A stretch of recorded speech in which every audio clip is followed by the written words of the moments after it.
way nicely into the next session, which is where we start talking about research questions and research plans, things like that. So yeah, a bit of a journey really.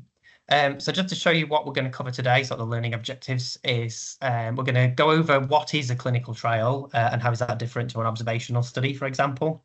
The idea of what a clinical trial looks like first, because that helps you kind of understand the requirements and the things that we need to have in a clinical trial. Then we're going to have a bit of a break, stretch your legs, and then we're going to talk a bit more about now you understand what a clinical trial is, what is the infrastructure that we need to do it, and where do you get that from, which is the next bit. So that kind of leads nicely into the bit where it's like, right, okay, so now we know what we're doing and how we do it. Let's write our own plan. So that's session 2 onwards.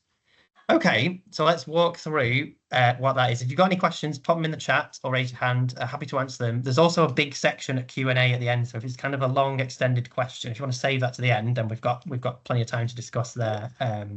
So yes, feel free to ask questions. That's very welcome. Okay, so what do we mean by a clinical trial to start with? Well, the way I kind of differentiate these things is if you think of all clinical research or studies that we're going to do on humans, and we split them into whether we're going to do something to people or whether we're just going to watch what happens to them. So we might be interested in the effect of a new treatment, irrespective. It might be some new, I don't know, some new rheumatology drug, a new biologic that's been released. And so in one way of doing it, we could, as a research team, give that to people and then monitor what it does. So that's called interventional research. And the opposite of that is where we just let that happen naturally through the NHS and in healthcare, and then just watch what happens and look at records. And that would be an observational study. So let's just run through that. So that's where the main split is, I think, really. So if we don't do anything to people, we would call that an observational or a non-experimental study. And then you can subdivide those into a descriptive study, which is basically like a series of case reports where we just watch what happened to a few people and write that up. And we can have an analytical study, which is where we do a little bit more complicated analysis. And there's different types, subtypes. If you've done any epidemiology, you may be familiar with these terms, or if you read clinical papers. We have cohort studies, cross-sectional studies, and case control studies. They are all different types of observational designs, and they have different backgrounds. It's a bit out of scope for this talk to go into the different types of epidemiological studying like that. But just to let you know, in all cases, even though their designs are different, in all cases, we are not actively doing something to someone. We're just naturally letting that occur and then seeing what happens and then analysing the data afterwards.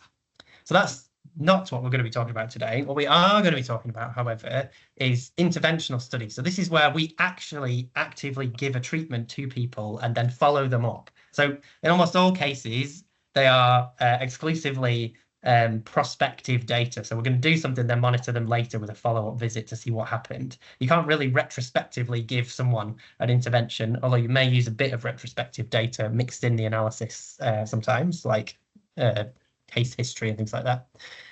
But the main subdivision within these interventional studies is whether we're going to randomize.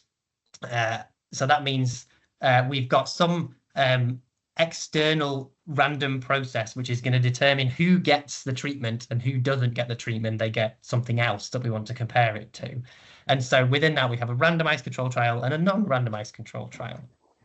And you'll often see it's said that the randomized control trial is considered the gold standard of clinical research. And the question is, why do we call it this? You might have heard that term. Do people know why that is, that it's called the gold standard? Well, it's all to do with the fact that randomized control trials are an opportunity to collect very high quality prospective data. But crucially, the main reason that we would want to randomize a clinical trial is because it allows us to do something that observational studies don't, which is establish causality on a very kind of clear and crisp basis. You can do causal analysis in an observational study, but not quite to the same degree as in a randomized trial where I'm literally giving that drug to someone and not giving it to someone else and then comparing the difference.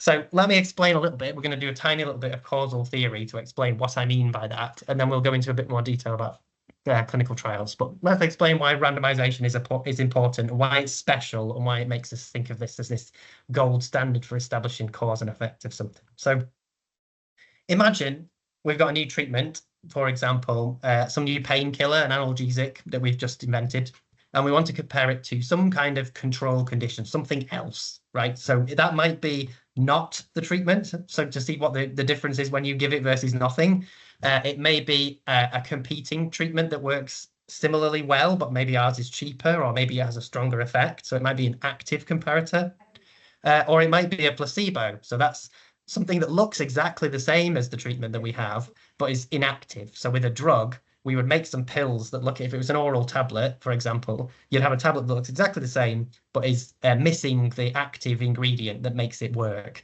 And so the only difference between those two is the presence of that active treatment or not. So imagine if we wanted to do that. So if we had that, and we also had a time machine, ideally what we would want to do to work out whether this treatment works is we would take a person and give them the treatment, and then ideally we would follow them up and then wind back in time and then give that same person something else. And then we know that when we followed them up, the only difference between the treatment and the control condition, everything else, the person, the amount of time, where we did it, and all the rest of it stays exactly the same. And the only difference between the two is whether we gave them the treatment or not. And so the difference between those two allows us to establish that that treatment causes that effect, and that is why it's a gold standard. But unfortunately, we don't have a time machine, and so we will have to give the treatment to someone else, and that's someone at the control condition to someone else. And so the control, that person might be different in all sorts of meaningful ways that might cause differences in the outcome, the thing that we're trying to measure. So pain, in our example, if we're using a new pain-killing medication. And so comparing those two kind of breaks that cause and effect, right? Because they differ in meaningful ways. So how can we get around that? We can't invent a time machine. So how can we make this causal link again? Well, if we think about not people, individuals, we blow it up to entire groups of people and then compare the average. As long as the groups are big enough, then there should be a fair comparison between the two, right? Because if we've got a big enough sample, if we've got enough people in our two groups, then on average, all of the differences of like age, gender, their comorbidities, their smoking status, their socioeconomic status, and all the rest of it should be roughly even if the groups are big enough, but only if the only separation between these two groups is a random process. So that might not be the case in an observational study. So there might be two groups of people, some of them get the intervention and some of them get a control, but the precise mechanisms of who receives what might not be a random process. And so this group still, the difference between these two groups is controlled by some important things that are not to do with the drug effect. It might be something else. So for example, if this is a surgical treatment and the surgeons are deciding who gets the treatment, and the surgeons are only recommending people who have a severe disease the treatment, then that's going to cause what we call a bias, isn't it, between the groups? Because this difference between this is not just who had surgery and who didn't have surgery. It's now who had surgery and was more sick. And so the difference between these two is not a fair comparison. But if we do randomly allocate it, if we get rid of any other potential reason for why these two groups should receive a treatment and make it all just to be to do with random chance, just a coin toss or a dice roll or a computer generated random number, then again, we now know that in theory, if the groups are big enough, these should be very similar. And the only mechanism controlling whether they got the treatment or didn't is a random chance. And therefore, the difference between these two is just due to the active treatment effect. And therefore, we get back to that ideal situation with one person that we wanted to have. And so this is why a randomized control trial is such a useful and helpful thing. It's because it allows us to establish cause and effect. And it's completely driven by the ability to fairly randomize and have no other reason for why the treatment is given to the two groups apart from random chance. Not all clinical trials are randomized, and we'll go on to that as well, but this is the special. This is why clinical trials, randomized clinical trials, are considered the gold standard. It's because it allows you to make that cause-effect link. And that's the thing that oftentimes we want to establish with a new treatment, is whether it works. And we want to know with a good degree of certainty that it does work and produce the effect that we think it does when we give it to the people that we want to give it to. So just to kind of get your kind of thinking cap on, have a little think to yourselves about whether these could be or are not potential clinical trials that we could do. So I guess you could put this in the chat if you're thinking about this. So which of the following could be clinical trials? So number one, a study comparing analgesic efficacy, so like the example I just talked about, but using existing GP healthcare records. Do you think that could be a clinical trial or not? I think there might pop up the chat window just to see if anyone has is willing to have a go. Okay, it could be an observational study. You could, right. So generally, people thinking not a clinical trial. So I think historically, I would say no. Nowadays, you can actually pull information from electronic healthcare records, and that could be. But generally, and I think stereotypically, you would say no, that's not really, because it's using retrospective data, especially if the outcome is a historical one, right? How about number two? So if we examine the occurrence of pancreatic tumor recurrence among different diet types using a web-based online questionnaire. So could you do that as a clinical trial? The outcomes measured on a web-based survey. The thing we're interested in is tumor recurrence. Well, the intervention, the thing that we want to give is different diet types. Okay. I think you could potentially do this as a clinical trial, but it would be very hard to get through ethics, and it would be very difficult to do this for a reasonable length of time, because you're going to change. If we're doing this as an interventional study, we are going to ask patients to have a different diet for probably a long length of time. So that's probably quite difficult to do as a clinical trial. I guess you could, but you'd really struggle to get it through ethics, wouldn't you? How about number three? Yeah, Melanie, that's a good point. It could be biased by people with access to the internet. That's kind of that's an interesting and important observation. I guess it's kind of separate to whether it could be a trial, but you're right, it might be a biased clinical trial. So the last one, comparing lymphoma recurrence following stem cell or chemo. Okay, we've got general yeses all popping up on here. I think this is kind of closest to what you might expect to see done as a clinical trial, right? You would randomize whether people get stem cell or chemotherapy, and then follow up and compare lymphoma recurrence rate. So I think that's the most clear clinical trial. I think number two, possibly, but I think you might struggle, so probably not. And number one, depending on how you do it, could go either way, I think. Okay, so that's just to kind of get your kind of thinking going, to kind of get a vibe for what kind of things I'm talking about with regards to clinical trials.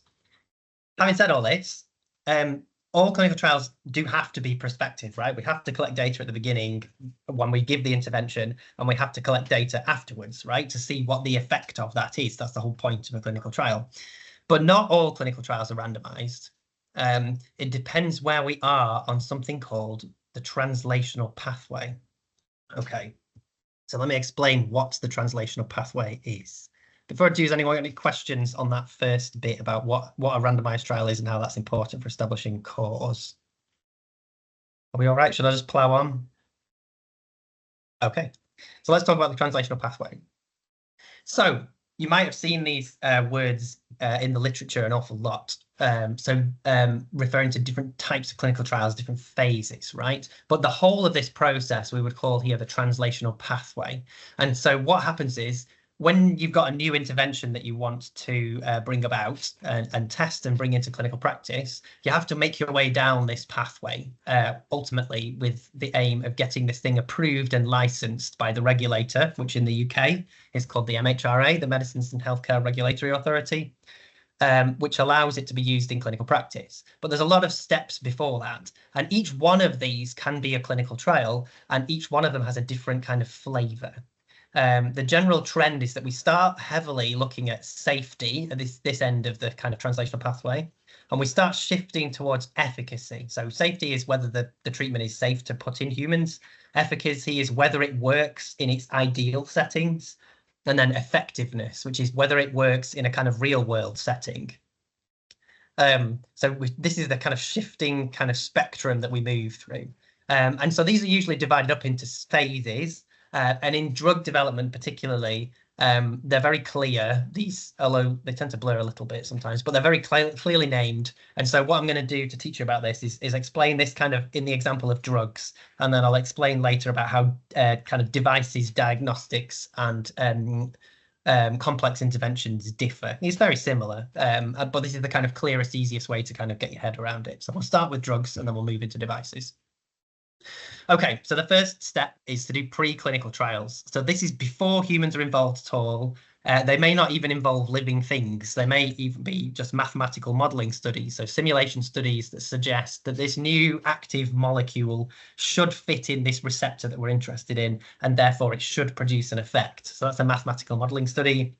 You may do in vitro studies, so that's like squirting the drug onto some cells in a petri dish. So we're still a long way from putting this in a person at the moment. And then mouse studies. So this is preclinical work, right? So hopefully you'd start to build your evidence base. Once you've got this kind of suggestion that in candidate studies, maybe we've used this new analgesic in mice or in a cell line, and it seems to produce, or it binds to the receptors where we want it to. But the next stage to that is where we would want to start putting that into humans, which is what takes us to the next phase, which is phase 0 trials. So not all drugs have a phase 0. Some of them skip straight to phase 1, but let's, for the sake of argument, say that we do. Maybe it's a bit more high risk. A phase 0 study is what we call a microdosing study. So we may, in the mouse models, be giving drug at a level where it's actually producing an effect. But now we've moved to humans and the stakes, the kind of risk is high. We drop the therapeutic dose level down to tiny amounts again. And we usually do very small trials at phase 0, and they're a precursor to what we call first in human or phase 1 trials. And what we're doing at this stage is just confirming the pharmacokinetics and pharmacodynamics of preclinical studies. So basically, this drug, when we put it in a mouse, does what it's supposed to. If we put a tiny amount in humans, does it get to where it's supposed to? Does it get broken down at the right rates?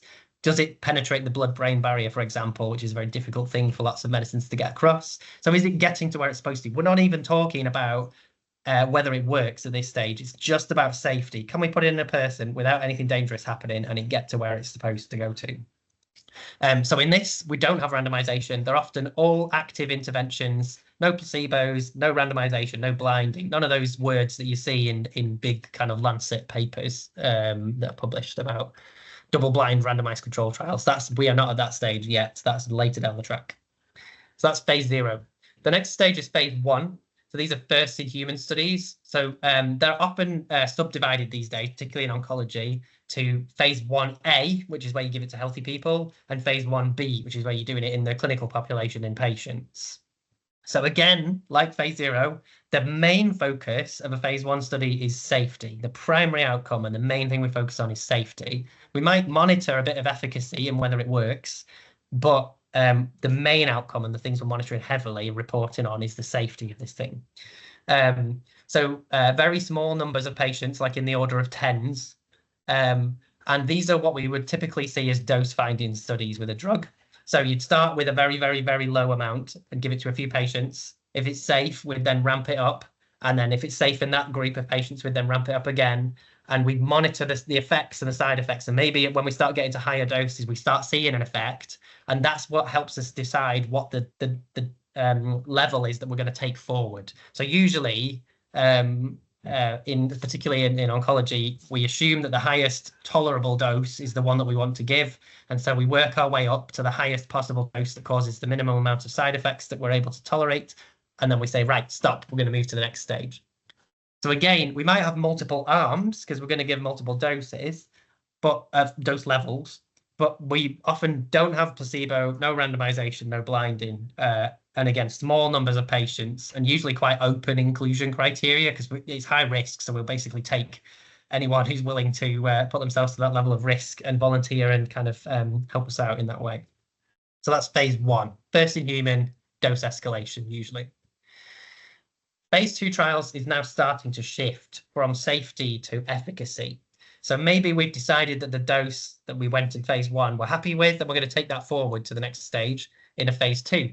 So in this, we would Increase sample size. We may be a little bit more exclusive on who is in the trial. So the inclusion-exclusion criteria get a bit tighter, closer to what we would like in the ideal setting. And perhaps the things that we change in these is the candidate regimen. So maybe we've decided that the dose is appropriate, but maybe we're going to change how many cycles we put it over, or things like that. So you'd try different candidate regimens to see whether it works or is the most practical or things like that. So you may start to see randomization at this stage at phase 2, but often you don't see a control condition. You might be randomized to different options that we're trying out at that same dose, if you know what I mean. So that's phase 2. So assuming we put it through those trials and it looks like it is doing what it's supposed to be doing now, we've had safety, we've established that the safety outcomes are at a level that we're happy with, and we are starting to see initial evidence of efficacy that it's working when we put it in the group that we want to give it to, ideally. So then we move to the big one, phase 3 clinical trials, which are probably the most famous ones that you'll have heard of. So now we've switched. The focus in this type of trial is primarily efficacy. So the question now is, does this thing work? We obviously collect safety information, and that is very important and always reported alongside efficacy information. But the primary outcome now is switched around to now be, does it work? Because we've established its safety in the prior stages to an extent, haven't we? So we still monitor it, but the focus is now, does it work? So now these are the things where we start seeing big sample sizes in the order of hundreds or thousands of patients with long follow-up. So at phase 2, we may have only been looking at the how well it works over a course of weeks or months. In phase 3, we're talking months and years potentially, with multiple sites. So these might be multi-center trials. Phase 1 tends to be single center. Phase 2 may or may not be. Phase 3 generally, I guess, tends to be multi-center, maybe international if it's a relatively uncommon thing or you need a massive sample size. And this is where you start seeing all of that language that you see in the paper. So placebo control, treatment as usual, blinding, randomization, double blind, and all of this kind of stuff, triple blind. So these trials are usually randomized more often than not and blinded. If it's a drug study, they tend to be. That can be more difficult with complicated interventions. And I guess in session 2, we'll talk a bit more about randomization and blinding in a bit more detail. But these are the studies that regulatory approval is based upon. So we decide with this whether the drug is able to. If you were an industry partner or something, this is the trial evidence that you would then use to submit to the NIHR for approval for this to be used and licensed in the NHS. But that's not the end. We actually do other types of clinical trial following approval. So phase 4 trials are what we would call post-marketing or post-approval studies. And so the focus on this tends to switch back to safety, but also looking at effectiveness rather than efficacy. So this is not, does it work in the ideal setting? This is when we give it to lots of people with all sorts of different comorbidities and disease history and things, does it still work the same? That's its effectiveness, right? Or maybe with suboptimal adherence to the treatment, maybe people aren't taking it as much as they should do, ideally. Does it still work? So these are all the kind of questions that you'd want to look at in phase 4. And also cost effectiveness. Cost effectiveness is increasingly seen in phase 3, but definitely at phase 4 is something that you're interested in, right? So these tend to have the largest sample sizes and the longest follow-up, but they tend to be generally a mixture of observational and randomized studies. So they're still considered clinical trials, but you can use kind of observational methods, you know, like long-term follow-up of joint replacement, where your length of follow-up might be 15, 20 years to see how many revisions have taken place and whether there are any untoward side effects that we hadn't anticipated. That would be a phase 4 study. So we're using these joint replacements in the NHS, but now we've been using them for years. Do they still work? Are they cost effective against physiotherapy, for example, or other things like that?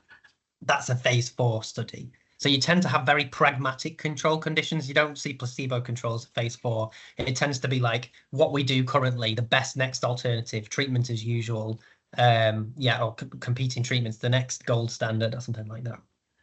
So they're all in phases of clinical trials. So can you see, so there are randomization featured, and definitely in phase 3 there are, but not necessarily, but they're all prospective data. They're all highly monitored and controlled with lots of detailed follow-up and information collected. So that's all common to all clinical trials. But yes, that's what we're talking about today.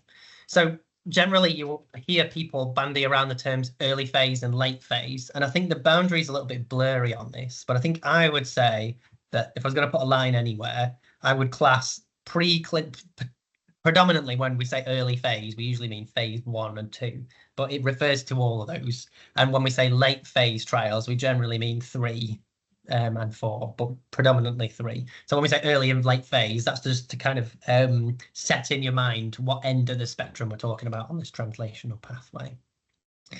So that's the general terms, and they're the phases for like drug development. The FDA produces a much more complicated set of names for these different studies, but you can still divide them in the exact same way. These are preclinical studies. These are pre-license, so you call these early phase.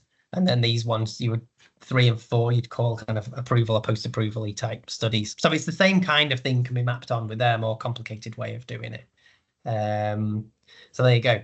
So just to flag, I guess, these stages are not equal in kind of scale or cost or difficulty, right? So they tend to be more, early phase studies tend to be more frequent, and they're still quite expensive to take out, but to undertake, but they are of a much more of them relatively cheap compared to a big phase 3 international multi-center trial, which will be huge, expensive, and cost into the order of multiple millions of pounds to pull off. So there's this kind of funneling effect that happens as well with these kind of things, with other candidate interventions popping off at earlier stages because their safety's too poor or their efficacy's not good enough. So there you go. So that's the drug development pathway. As I said, it's clear cut and simple for drugs. You also have, that's not the only interventions that we use in medical research. So we have complex interventions, so like surgery or psychological mental health type interventions, which are kind of given by somebody else. And we also have devices, so not just the surgical procedure like an excision, that's a complex intervention, but I mean like a hip replacement. So I guess that's complex and a device at the same time. Or a phone application will be classed as a device as well, or a syringe driver or something like that. So we want to do clinical trials of all of those things. And these other types of interventions, where they're a bit more complicated and a bit more fiddly than just one active agent that's supposed to do the job, we have a different framework. So the pathway that we have for complex interventions is called the ideal framework. So I've laid it out there, but you can see it has very similar stages, and the kind of movement from safety to efficacy to effectiveness is the same process. The stages have different names, and in complex interventions, because they're complex, there might be multiple different aspects of the intervention that you want to play with. So again, if you think of a surgical technique, there might be different approaches that you want to test. So the aim may be to excise a tumor, that's the intervention, but there might be different approaches. And so you might have this kind of iteration in the middle where you develop and explore and refine and change, which you wouldn't necessarily do in a drug type study. It's a bit more clear cut. So it's the same process basically, and the approval's a bit blurrier because you can get it approved at different stages with a complex intervention. But you can see how the process is very similar. And with devices, it's the same kind of idea. That again, the approval process is currently being worked out and is a bit more blurry than it is in drugs. It depends on the level of evidence that you've got and the degree of risk and the class of your device and all of these kinds of things. So approval can be earlier and later, depending on the specific intervention that you're talking about.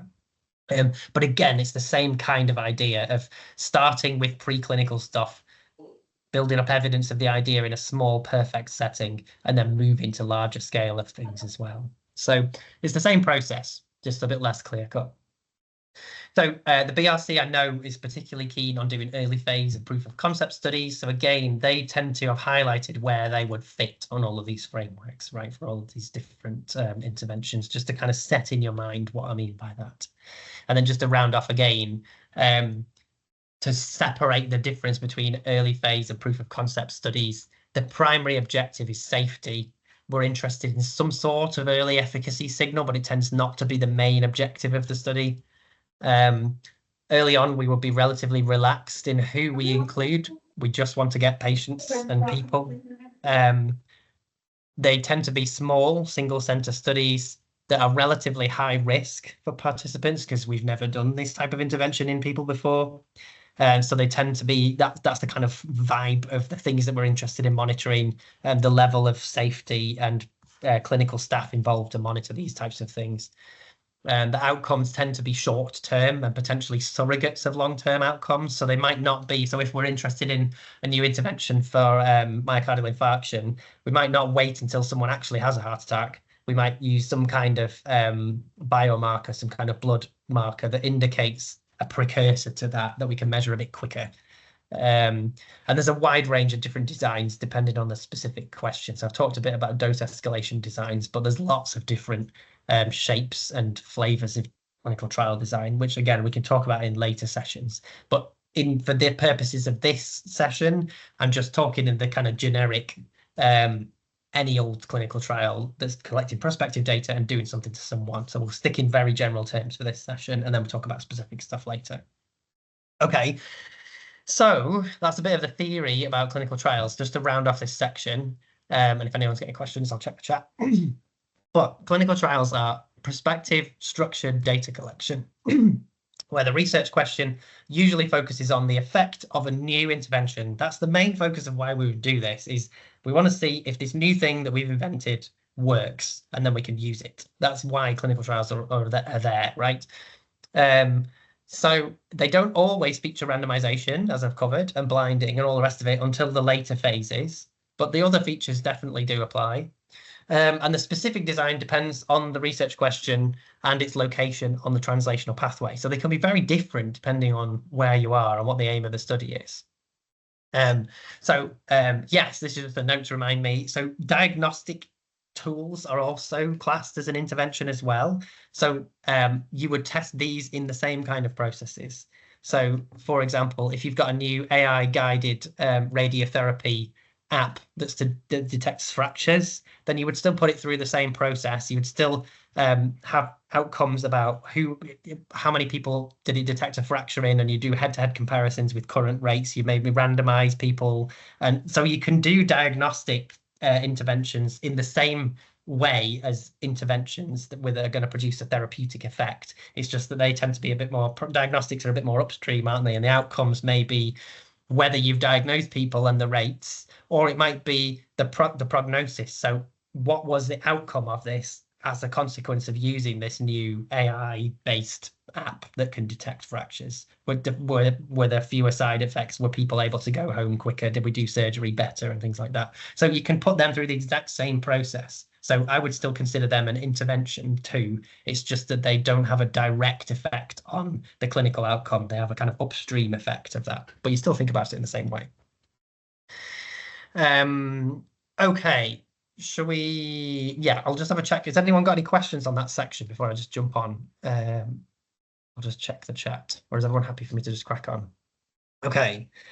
From Kimberly, what's the difference between phase 2B and 2A? I'm familiar with patients being recruited to phase 1, but that perhaps be done in fields like oncology. Yeah, so oncology loves subdividing this. The track record and is much more kind of established and clear cut in the fields of oncology. So they tend to use that phase language, and they subdivide it a lot more clearly than in other disease areas. But I think I'm not 100% sure, but I think phase 1B is dose finding in patients. Phase 2A is then potentially switching back to healthy people, but then you're playing with the regimen. I'd need to look that up, perhaps. Maybe I'll make a note of that, and I'll pop it in the chat when we get to the Q&A session. But I think that's roughly right. That yes. So yes, but yeah, there are subdivisions more than that as well. And there's also, you can have things like seamless trials, which is where you run those two stages together. So like a phase 2-3 or a phase 1-2. So the same group will actually carry out a trial, and then they will switch to the next stage within the same trial once they've got enough evidence. So they'll obviously have a plan of when that happens and what evidence level they need to do to trigger that change. And it's all designed up front. They're not just doing it kind of willy-nilly. Yes, that might be the case too. So it isn't really quite as clear cut these days as I suggested, but that's if we start getting into the weeds of that, it can get really complicated and hard to get your head around. So, and everything's basically an iteration of what we've covered. It's just kind of tweaks to it. Okay, any other questions? Yeah, very good. I am going to cover that explicitly later about efficacy and effectiveness trials and phase 2 and 4. So I would generally say efficacy is phase 2, 3. Effectiveness is 3, 4, roughly. It all depends on what the primary outcome is. So efficacy, but to make it very clear, efficacy means it's whether it works in the ideal situation. Effectiveness is whether it works in a realistic situation, a real world situation. That's the difference. Yes. Gemma, your question about umbrella designs and things like that, I used to cover that in the MRes in experimental medicine, so maybe I'll pull that in a little bit in session 2 to talk about specific clinical trial designs, if you're interested in that as well. They're like quite complicated, interesting adaptive clinical trial design, so I can cover that as well. Sam, do you need to have, I've jumped over one as well, so Ruth, does the PI work on cost effectiveness of the new intervention? Yes, we'll cover that later because I go on a bit about health economics when I start talking about the team and who belongs to your team, so I'll cover that later. Sam, do you need to have an RCT to evaluate a diagnostic test? Are there any other clinical study designs more appropriate? Yeah, so diagnostic tests can be considered devices, and as I mentioned before, it's kind of blurry what the exact, it depends basically is the short answer. It depends what the test is, what you're trying to do with it, what the level of risk is, what the class of the device is, and all of those kind of things. So the evidence level depends on whatever you'll satisfy the MHRA with, basically. So you might not necessarily have to have an RCT if it's a relatively low risk thing, but if you're trying to do something like screening tests for cancer, I imagine it probably does need some kind of high level solid RCT based evidence to do it, because the impact of that could be quite serious, I guess, couldn't it? So, but it's blurry, unfortunately. Is that okay? Right, in the interest of time, I guess I'll crack on. So I thought I'd flag, I've not really talked about regulated trials. The aim of this is to, the purpose of this talk is to talk about clinical trials that are going to get approval, because I think that's the most of what people are interested in this kind of set of talks. But just to lay this out as some terms that you may also have heard that I'm going to pick up later. So if you're doing an interventional study where a new intervention is being used in humans for the first time, i.e. it's not an approved treatment, because you can do a randomized clinical trial of something that already is out there. So you could do a randomized trial of paracetamol, which is a licensed drug. But if it's a new drug or intervention that's never been licensed, it doesn't have a CE mark or it hasn't got MHRA approval, then it will come under one of these. It basically comes under the MHRA's jurisdiction. If it's a new drug and you're doing a clinical trial of it, the trial is called a CTIM, a clinical trial of an investigational medicinal product. If it's an advanced therapy, so if you're doing a test of new gene or cell therapy or tissue engineered products, then it's called an ATIMP, an advanced therapy medicinal product. And if you're doing a device, it's called, so this is a device that's not got a CE mark or a license for use. It's called a CIND, a clinical trial of one of those. So a clinical investigation of a medical device. So and devices are really broad in what they could be. So it could be an implant, like a dental implant or a hip replacement. It could be a knee brace or an arm brace. It could be a monitor, you know, like a cardiac monitor, a diagnostic device, a phone app, a smartwatch, any of those things. If it has some kind of claim of working in medicine, then it will be classed, and it's not licensed, then it's classed as a medical device. I'll go on a little bit more about this later. But if it is one of those, then your clinical trial falls under the jurisdiction of the MHRA and therefore needs approval to be used in humans in clinical practice. And so all of the stuff that I've talked about becomes relevant to this. Okay, but you can do clinical trials without having to do that, but you'll have to use something that's licensed for use in humans to do so. We'll talk about this more later. Okay, I guess I did questions a bit earlier. I should have done it at this section, shouldn't I? But right, hopefully you're still interested in doing a clinical trial at this point.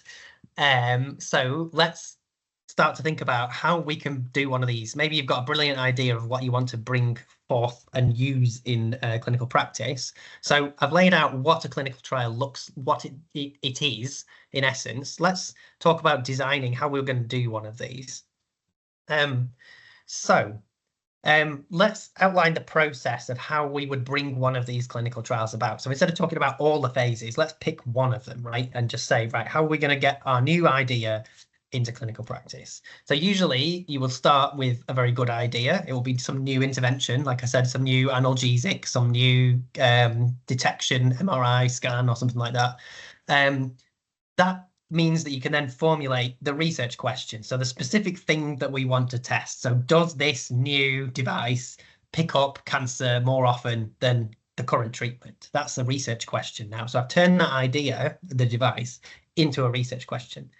But that's not just a question. So the next stage would be to then expand that out into a research plan. So this is now going from the thing that I want to, the question I want to answer, the thing I want to test. I'm going to blow that out into actually a plan of how we would go about doing this.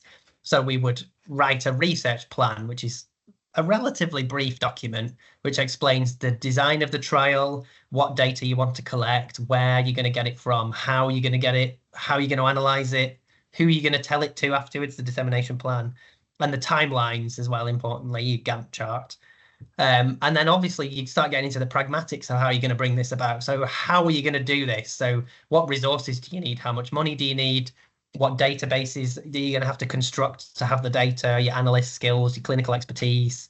How is it going to work in the trust? So the ops side of things, monitoring, nursing, products, and all this kind of stuff. So there's a big jump, I guess, from a research question to the research plan. And a lot of this is going to get covered in session 2. Hopefully, once you've drafted your research plan, you can then convert that into the next stage, which is a grant application. And then you would target a funder. And so NIHR's funding schemes are like the HTA, which is its big kind of phase 3-ish kind of definitive trial, big multi-million-pound one, or a program grant, or I4I if it's intervention development. There's all these funding streams that you would aim an application at and hopefully get funding from. So again, session 2, we're going to cover a lot of this stuff. So don't worry if I've kind of jumped over a lot of interesting terms there. I'm going to cover those later at another session. And then hopefully you get funded and then you get approvals, which is another massive hurdle to get through. So you go through ethics and you get approval from the sponsor, and the NIHR says that it's okay. And you basically get all the tick boxes ticked off to then proceed.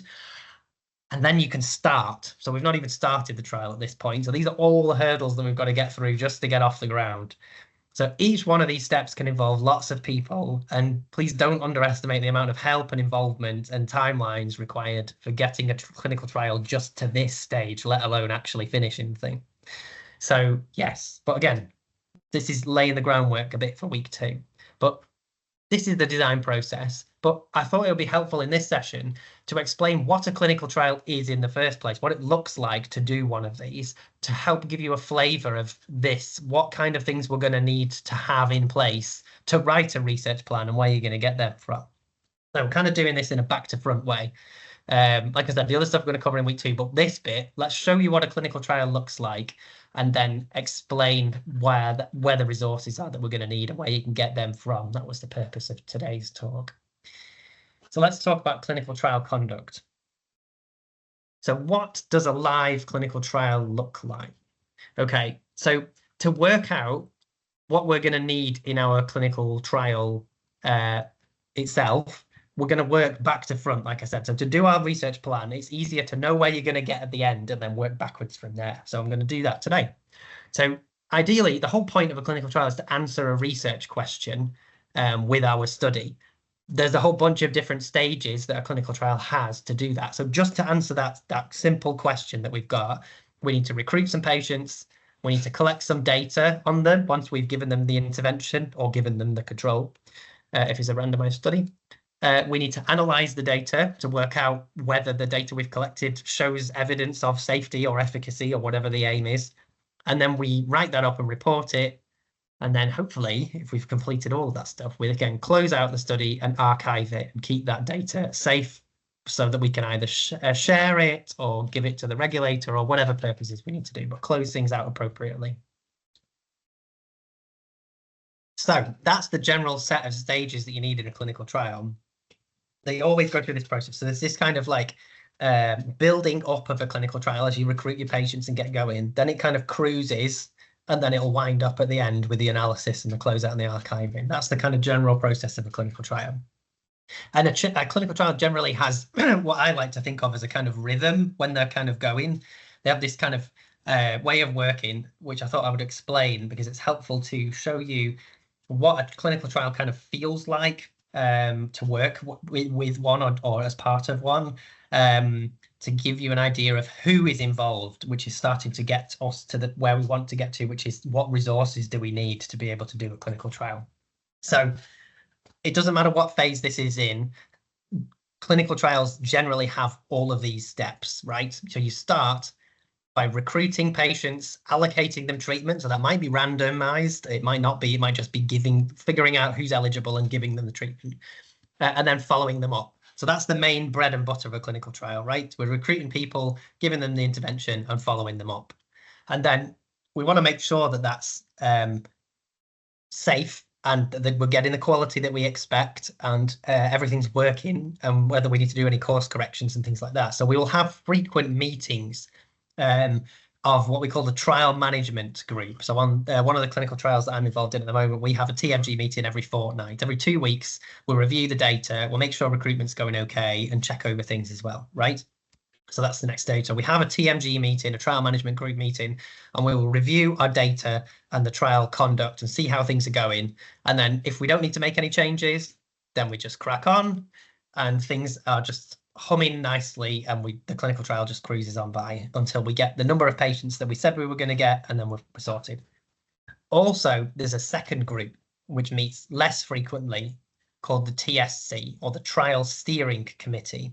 So this is an oversight group that meets less frequently, but they make sure that the TMG is doing what it's supposed to be doing as well, and that the trial's doing everything that it's supposed to be doing and meeting all of its objectives and staying on course financially and all those other things as well. So these are less frequent, but it's this kind of rhythm. So you'll have frequent TMG meetings while recruitment's going on and less frequent TSC meetings. That's all of this is assuming that everything's going fine. We may also have certain decisions and actions that need to take place. So maybe we're struggling with recruitment more than we anticipated. And maybe we need to relax the inclusion-exclusion criteria in a formal way. So we'll have to apply to the MHRA to tell them that we've got to make these changes. So there's a series of actions that take place. You may need to make some changes to your data quality. Maybe patients aren't returning the questionnaire, so there's some things that we're going to do to that. So there's all these things that go on in the background with the clinical trial as well, and that feeds back, and then hopefully all of those correct the course, and we go back to recruiting, and we get back to that rhythm again of regular meetings and checking. So this process happens regularly until we reach our stopping point, which is different for different clinical trials, but usually we've got the amount of patients that we said we were going to get. So we complete recruitment and we've got all the follow-up data that we wanted to get. So then at that point, we start to close out the sites and wind the study down, and then we move to that final analysis. So it has this kind of like building up, cruising with regular meetings, and then close down and wind down. And that is true of all clinical trials. It doesn't matter whether they're tiny little phase 1 ones or huge multi-center international phase 3 giga trials. They all work in this similar way. I wanted to, because there's an interest in the BRC of early phase studies in particular, I wanted to highlight that early phase studies are slightly different, but it's still the same general process. So because you have dose escalation studies, they don't necessarily have a fixed number of patients that you get to. So they follow a similar pattern, but there's a bit more kind of decision making that goes on in them. So you recruit a number of patients to a fixed size, usually like 3 patients. Maybe we have a total sample size of about 18, but we'll recruit them like 3 at a time. So we'll recruit 3, give them the treatment, follow them up. Then we call what's called a dose decision meeting, which is where we'll review the safety data and we look at how many what's called DLT, so dose limiting toxicity. So things that we don't want to happen, we make sure that the rate of those happening is lower than we want it to be, at least. And if it's higher, then we need to think about dropping the dose down a bit. Then we make a decision about what we're going to do, escalate the dose, de-escalate the dose, or stay on the current. and then round and round the merry-go-round we go again. So we recruit the next cohort and so on. So same kind of idea, right? We're reviewing data, we're recruiting patients, reviewing data and making decisions. That's the whole point of what a clinical trial is doing. It's just the decision-making processes on a much more kind of micro level in an early phase study. And again, you hit this limit. So maybe we've done 2 doses and it's hit the level that we said we were going to. So we stop at that point. So we've reached basically we've either run out of money, we've run out of patients, or we've got the amount of precision in our estimates that we wanted to get, and then we move to the final analysis.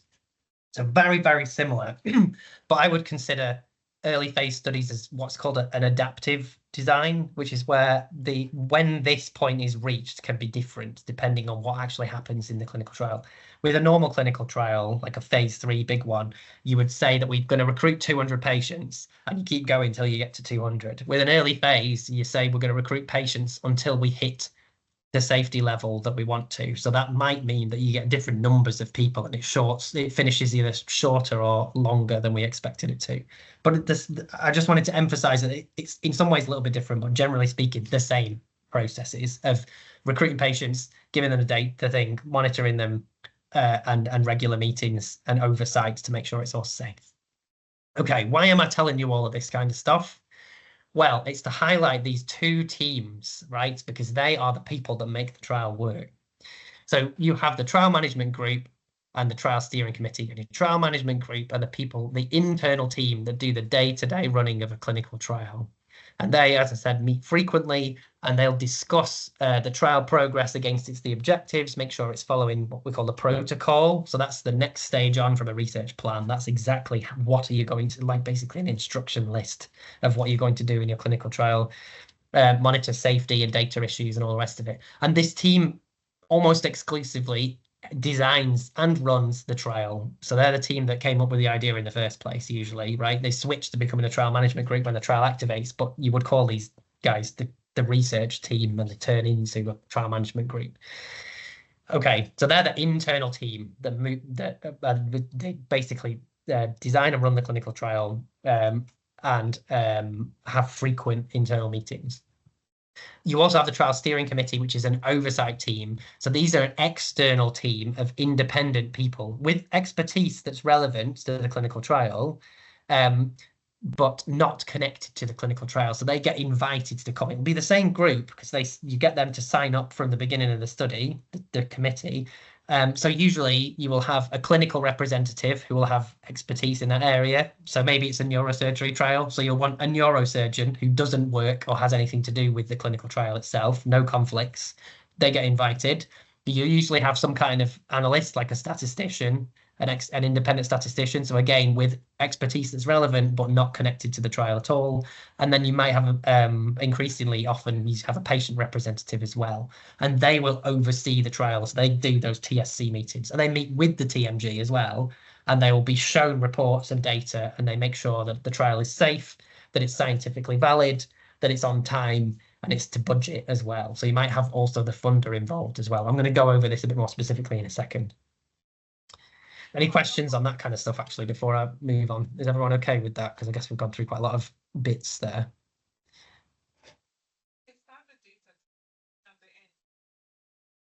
No? Okay, I'll carry on. So, trial management group meetings. So these are internal meetings. So now I've switched just from talking about the group to the actual meeting itself. So internal meetings that cover operational issues. So we talk about recruitment, protocol deviations and amendments. So any changes that need to be made to the trial, basically, because something's not working quite right. Safety reporting, any updates from the data manager. So what the data quality is like. Also monitors, so people who are checking the data at the kind of coal-face level to make sure that it's appropriate and collected correctly according to the protocol. You usually get updates from someone like me talking about the statistics and the data quality from the kind of end. So you'll have monitoring that's kind of at the front end of data collection, data managers kind of in the middle, and statistics is kind of at the end. You talk about risk management, and then you may have like an AOB section in these kind of meetings. So it's very kind of day-to-day focus, a TMG meeting. A TSC is the oversight meeting that I mentioned. So it's the internal team plus these external people, and usually have a sponsor. So this typically with BRC trials, it'll be the trust and or the university. It may be if it's an industry trial, it might be the industrial partner, might be a sponsor. But generally speaking, for NIHR funded trials that we do, it's trust and or university as a sponsor. You may also have the funder present. So if it's a charity funded trial, you might also want, there might be an NIHR representative or versus arthritis or whoever who's funded the study present in this TSC meeting as well. And so they cover that kind of oversight role. Like I said, they cover safety, the scientific issues, the financial issues as well, to make sure that this grant is being spent appropriately. It's not been under or over costed. And they'll go through the same kind of stuff that you go in the TMG, but on a kind of higher level, I guess. So they'll look at recruitments, any changes to the protocol deviations, safety, data quality again, but perhaps not to the same degree of detail as you would in a TMG. Look over the finances. There's definitely more of an emphasis, I think, on the finances in a TSC than in a TMG, and then risks as well. So the reason I went through all of that was to give you a flavor, one, of what a clinical trial looks like, but also you can start to see how there's people involved in all of these committees, and those people have different kind of flavors, different facets. So you can divide these roles and different buckets of expertise into three, in my opinion, into three different groups, three different buckets. So I call them the facets of a clinical trial, right? So a clinical trial is a combination of three different things. It's focused heavily on the science, so to make sure that it's valid and it's actually answering the research question. It's heavily focused on safety, to make sure we're obviously doing things in people, so we need to make sure that this is safe and appropriate and ethical. And we also want to make sure that the data quality is appropriate as well. And I would stress that these three facets are equally important in a clinical trial.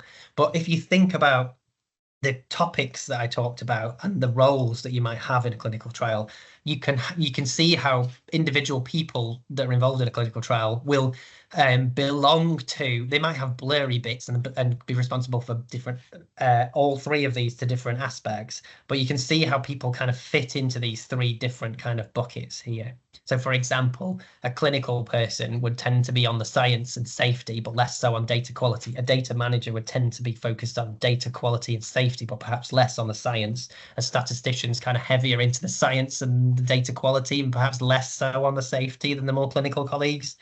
So you can see that. And that I wanted to kind of impress in your mind as we move to a break for a few minutes. And then we'll come back to that and start talking about specific people and then how we get grant funding and money and all the rest of those kind of things. So we're moving from the theory into the practice, really. So I'm going to pause there for how long do we have? About 10 minutes, 10 past 11. I think that's what we originally scheduled for. So happy to answer questions in the chat while you're having a break. But yes, if we come back at 10 past 11, and I'll carry on with the next stage there. So I'll just knock my camera off, but I'll keep my eyes on the chat as well. So yes, please go stretch your legs, grab a cup of coffee, and we'll carry on at 10 past.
Okie dokie.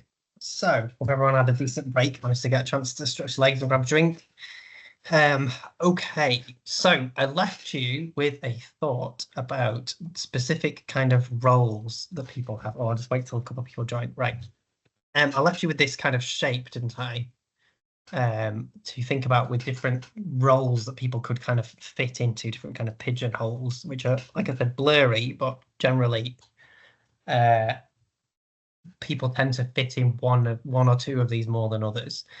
So I'm going to kind of take that and those meeting groups that I talked about and relate that to existing infrastructure to kind of explain who or what we need to be able to carry out one of these clinical trials. So the first half's kind of a bit theory-ish, where we've explained what a clinical trial is in the first place.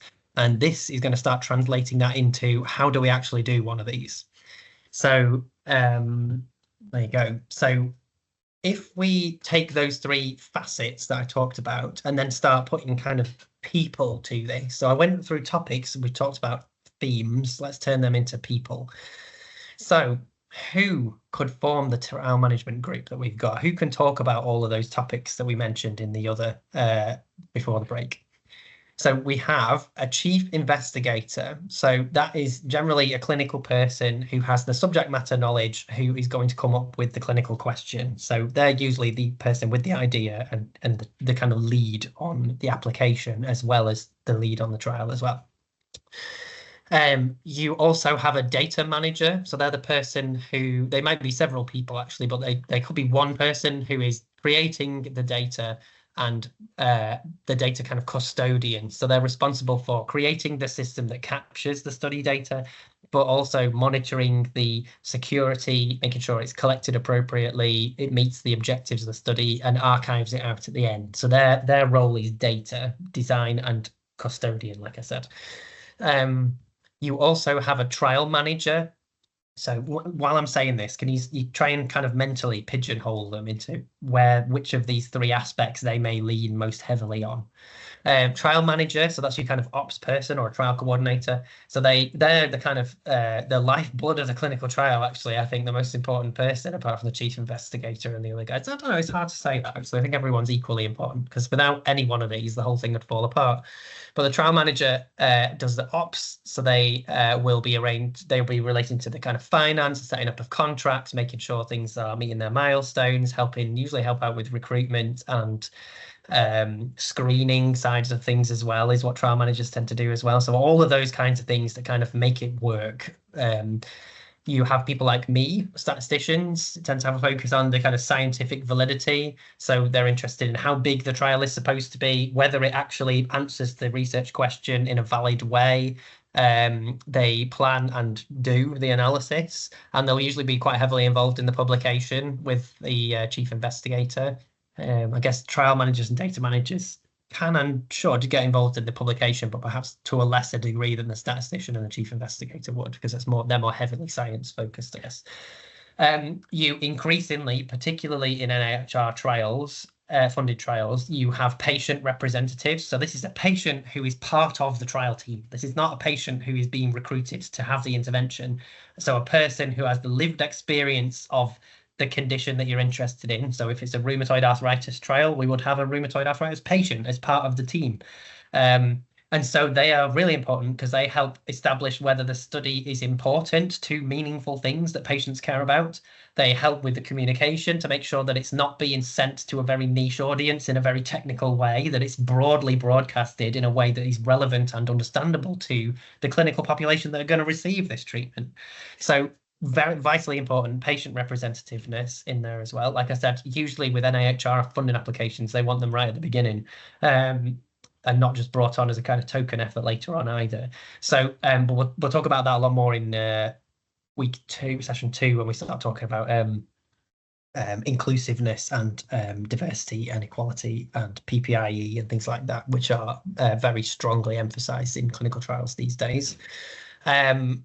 Additional personnel that you might see. So these tend to form your core, I would say, all of these. You tend also to see these, but it depends on the specific trial to whether they have them. A pharmacist or a surgeon or a psychologist, so people delivering the intervention. So they're not quite the chief investigator, they are clinical people, but they're not a chief investigator. The chief investigator may also be delivering the intervention as well, but not necessarily. So you'll have people doing the intervention. So pharmacists if it's a drug study, surgeons if it's a surgical study, psychologists if it's a mental health study. You might have research nurses who are helping collect the actual data. So they might do the clinic visits, help with recruitment and screening, and provide some medical cover as well. You might have monitors. Usually, in fact, they I think would form the core team as well, the sponsor and the monitor. So the sponsor is a university or trust representative to give trial oversight. So they form the TMG. They also form part of the TSC. And monitors, so people who make sure the data quality is correct, like I said, at the coal face. So they will check the forms and the actual data capture to make sure it's collected validly and appropriately and meeting all the study objectives. You may also have health economists if it's kind of cost effectiveness evaluations that you are interested in doing as well. So kind of alongside the statisticians in the kind of analysis, science kind of end of things, but obviously doing a different type of analysis that I don't know an awful lot about. Work with health economists, but it's definitely its own kind of discipline and specialism. So you probably need one of those as well if you're doing that, particularly if it's like a phase 3 study with a cost effectiveness evaluation or a phase 4. So they are the people that you are going to need on your team to be able to do a clinical trial, as in you'll need these all agreed at the start when you are making your application. So you need to find these people when you're doing your research plan, because that's the people that are going to carry out the clinical trial. What else might we need? So we've talked about people. What else do we need to have when we're doing our clinical trial? Well, we need some systems. So if it's a randomized clinical trial, you will need a validated randomization system. So some way to make sure that we are fairly dividing the treatments and control allocations up in a way that's not decided or controlled by any of the research team. So that might be kind of sealed paper envelopes that are designed beforehand. It's a bit old school, but still done, particularly in surgical trials. It might be a web-based randomization system. It might be a telephone-based randomization system, but it's some kind of independent system which is not controlled by it might be set up by the statistician, but again, the statistician's kept out of recruitment. So you need a system to be able to do that that's validated and approved. Particularly if it's a CTIP, if it's an NIHR trial, they need to make sure and have evidence that says that you can fairly and adequately randomize things. Reproducibly as well, usually. You need some kind of study database and data management system. So that's what your data manager is for and will be chiefly responsible for the creation and monitoring of. So we need some databases, which will probably involve conversations with university research IT or trust IT systems. You also need a set of rules that we're going to follow that are kind of approved and making sure that everyone's doing things properly, which we commonly refer to as SOPs or standard operating procedures. So these are rules and procedures to make sure that the trial is being done in a reliable, high quality, valid way. So making sure that our documentation is collected appropriately, that we make sure that we're saving versions, that we're not deleting things and losing track of information. If there are errors or changes to data, that there are logs kept of all of this kind of stuff. And the SOP dictates how that is done, and you should be able to have those and show them to a regulator to explain how your trial runs, and all of the procedures that you follow and all the decision making basically is put down on paper so that people can see what you're doing and scrutinize it and audit it. You need a trial management system closely related to the SOPs. So that's to collect, if you've done good clinical practice training, this is the thing that's going to help organize your trial management file, trial master file. So this is basically all the study documentation is held in a trial management system. So you might have some kind of fancy online system that can handle the study documentation. It might just be a series of folders on a network drive, but you do need some kind of organized system to keep all of your documentation electronically or paper organized in a way, again, for audit and scrutiny and for the regulators' purposes as well. Usually, if you're doing several trials, particularly, you need some kind of quality management system that helps update and keep up to date and revise SOPs as things come out. So if the regulations change, then you need to revise all your documentation. You need some kind of system to organize that. So a quality management system.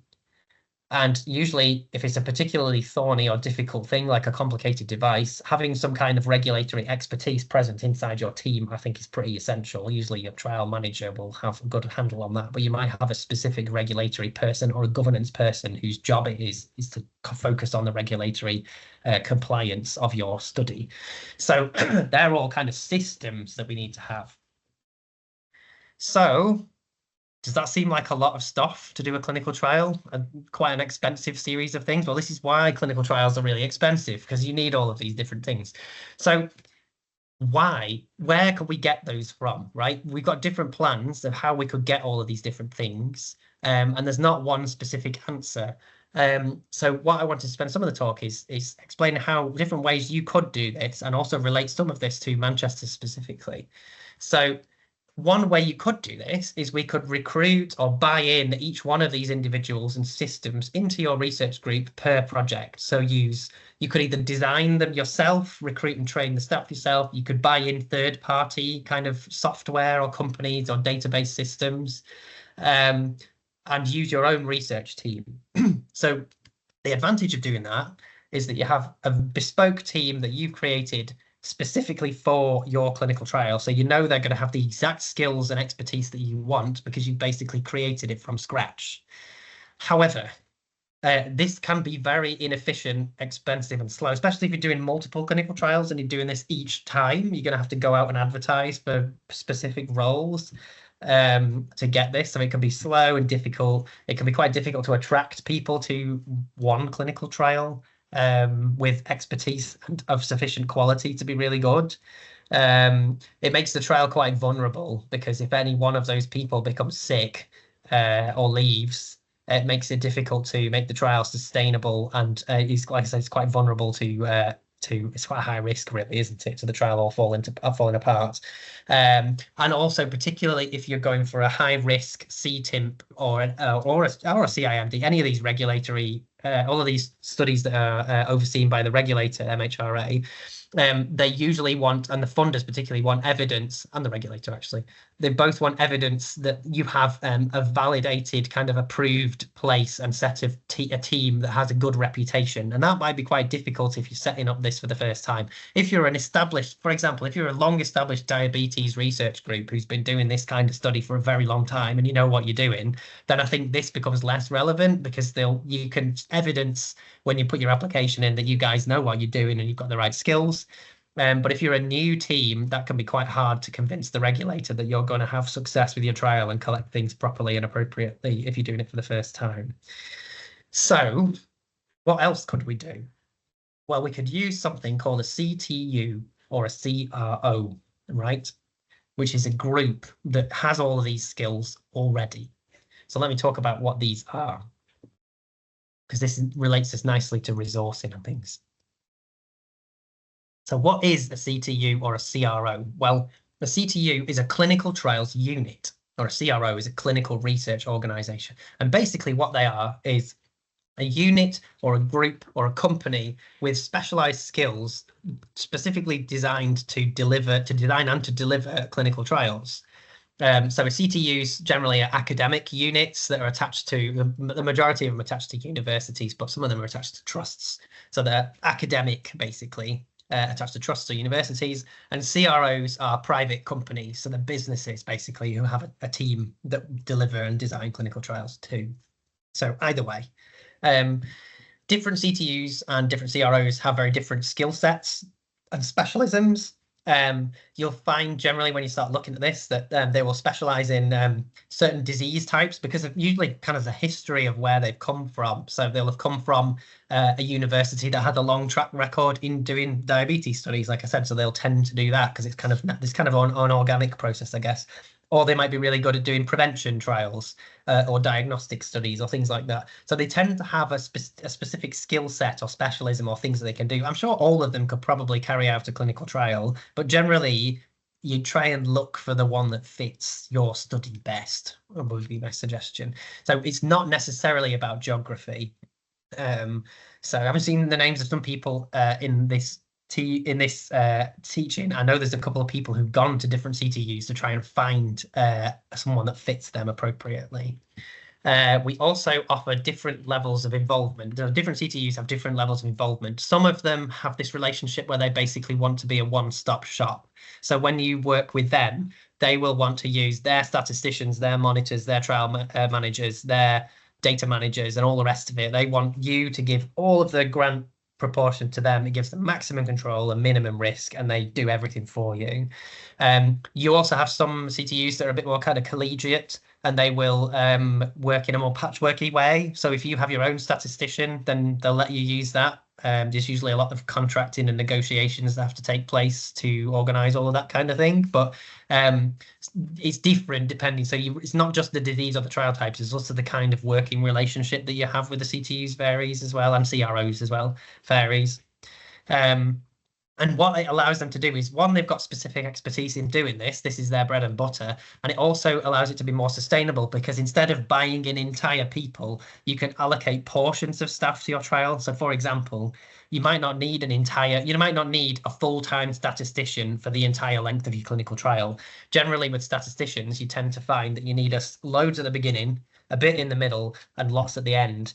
And so you might not want to cost a full-time person right through the study. You might want to cost, for example, at 30% of a person. And obviously, so you contract at a flat rate at 30%, but in practice, you've got them working basically full-time at the start, less than 30% in the middle, and then full-time at the end when they're doing the analysis and the write-up. So, and that's true of like all your staff. You'll have all these different bits. So a CTU, because they've basically got a bank of staff with these expertise, and they've obviously got experience because they do multiple clinical trials at the same time, that can make things more a sustainable and more efficient model, because you don't have to buy entire people and go out to recruit entire people. You can buy bits of people instead, and they're already on staff recruited, right? So why might you want to use a CTU or a CRO? So I've outlined some of the reasons. Also, CTUs, and I don't think CROs have this, but CTUs in particular have something called UK CRC registration, which means that they are on this register and they have approval from a group called the UK CRC, the UK, I can't remember what that stands for now, Clinical Research Collaborate. I don't know how I'm making that out. UK CRC, the website's there. But basically, if you have UK CRC registration, you are accredited to, it's basically a sign of high quality and the ability to undertake clinical trials successfully, that you have a validated randomization system, that you have systems in place to create databases and to maintain them with appropriate security, and that you have evidence of specialist skills in trial design, setup, monitoring, management, analysis, reporting, and closeout, and that this is stable and financially sustainable as well. So you can only get UK CRC registration and be on this register if you can provide evidence of all of those things. So so CTUs with that accreditation tend to basically reduce the risk that your study is going to go pear-shaped with regards to its operation. So they tend to be focused on late phase type stuff. The MHRA also has early phase accreditation, and it's a specific scheme that you apply to the government for instead. This is optional, though. There are not many CTUs or sites that have this at all. There's only 13 places in the UK that have early phase trial accreditation. I think the CRF in Manchester does have it, though. So there's that's for early phase trials specifically. This is for all clinical trials, UK CRC registration, early and late phase, depending on what types of things they specialize in. So this in particular I'm highlighting because if you are interested in going and doing CTIMPs and CIMDs and ATIMPs, so unlicensed new applications for approval, then the funders and the MHRA will be looking for evidence that you can that your trial is low risk with regards to it failing basically during its conduct. And so UK CRC registration, using a UK CRC registered CTU or an MHRA accredited institution, obviously gives them some evidence that you've got a good chance of the trial working properly and being done to a proper standard. So I highlight those as an important thing. So there's a few different reasons why you might want to consider using one of these. Oh yeah, I forgot that. So the MHRA early phase accreditation scheme tends to be CRF, so clinical research facilities. So these tend to have the things that they're interested in is more about the ability to be safe and get good data quality. They tend not to have statisticians and be linked to the kind of heavy science academic trial design kind of stuff, whereas CTUs and UKCRC registered CTUs particularly are kind of academic institutions, so they tend to be a bit more kind of university flavored, and you'll get more methodological research and scientific content and stuff in them, whereas these tend not to do that. They tend to kind of do what you tell them kind of thing. Okay, so this is just a map of UKCRC registered clinical trials units. There's 52 in the UK. Just zooming in, you will notice that there is a big hole in Manchester where we do not have one. We used to, but we don't currently. We do have ones in our surrounds though. So there's one at Leeds, there's one in Sheffield, there's one in Kiel, there's one in Liverpool, and there's one at UCLan. So they don't necessarily have to go because it's nearby. And there is the ability to do clinical trials in Manchester. There are people doing clinical trials in Manchester without a UKCRC registered CTU. And there's a variety of different ways you can do that. Maybe we save that for week 2, or we go through the questions at the end. But I just wanted to highlight where some of them are. And obviously they all have different specialisms and things. So yes, I don't want to go into any more detail about that, I guess, at this moment. But happy to pick up questions if you've got specific questions about CTUs at the end, and CROs as well. So there. So let's take, so what I've done, going back to the kind of main thread, we've explained what clinical trials are, we've explained what they look like, and got into a bit of the resources on a general sense. But let's talk a little bit about specifically what we can do in Manchester, because we don't have a CTU here currently, although we may be planning to, well, I don't know, we'll see. So just to bring up this slide where we talk about regulated clinical trials. So if you are interested in doing one of these clinical trials, a CTIMP, an ATIMP, or a CIMD, so it's basically an unlicensed thing that you want to test in humans, then it falls under MHRA jurisdiction. And therefore, because of this, we have, if it comes under MHRA scrutiny and your clinical trial is classed as a CTIMP or an ATIMP or a CIMD, then it has enhanced regulatory requirements, reporting requirements, and increased MHRA scrutiny. Because it's high risk, it's a little bit dangerous doing these kind of things, isn't it, relative to using a licensed treatment in a safe population, which would not be classed as a CTIMP. So usually there is an expectation from the funder to have a CTU or a CRO or a very established track record to show evidence that you can deliver these studies and that you are monitoring it and doing it in the right way to the right standard. So you could use a local clinical trials unit, but in Manchester we don't currently have one. You could use another CTU, which I would suggest that you look by specialism. So find the CTU that fits your research question best. There might be more than one. You might want to have a chat with a few of them. So send out speculative emails and just see if you can discuss with the trial team. I'm sure they have good liaison-y type contacts to discuss whether and how and what you can do with them. If it's an early phase trial, we do have Manchester Clinical Research Facility, which can undertake early phase clinical trials. Like I said, it tends not to have much involvement from people like me, statisticians, but you can get statisticians from the Centre for Biostatistics like me to help with things that you then put through CRF. So it's kind of a bit messy and blurry, I guess, a lot of this, but I just wanted to highlight all of these places for you to think about if you're thinking of doing these. There are 2 CROs based in Manchester as well. One of them is very early phase focused. And again, I can save in the questions, I can discuss that a little bit as well if you're interested in considering CROs. You could use existing University of Manchester capacity. So the Centre for Biostats here does do active clinical trials. Some of my colleagues are working on active clinical trials. So the mental health group, and I think the audiology group tend not to use a CTU, and they just do it because they've got a very long established track record and they know what they're doing. And they tend to do things that are relatively low risk, so the regulator's not quite as focused on it, I guess you could say. So, but for example, down the road in the Christie, I know they do a lot of clinical trials and they use a variety of different CTUs. So they've used Southampton and Liverpool and places like that have done early phase clinical trials as well. So there's options, isn't there? There's no requirement to use a local unit. So while I did say that it's you don't have to look at things on a geographical basis, and in lots of ways it's useful to think about things by the specialism. If you're doing a single centre study, having a trials unit that's based in Glasgow, for example, might make things a little bit more cumbersome because everything's going to be done remotely. So if you're doing a single center study, which again is kind of the things that I guess the BRC tends to focus on a lot, then having some kind of local representation or trials capacity or the ability to do it nearby is advantageous because it just makes things a lot easier and quicker because there's physical bodies nearby to talk to, right? So to round all of this off, I thought I'd put some recommendations together because this can feel like a minefield right now. So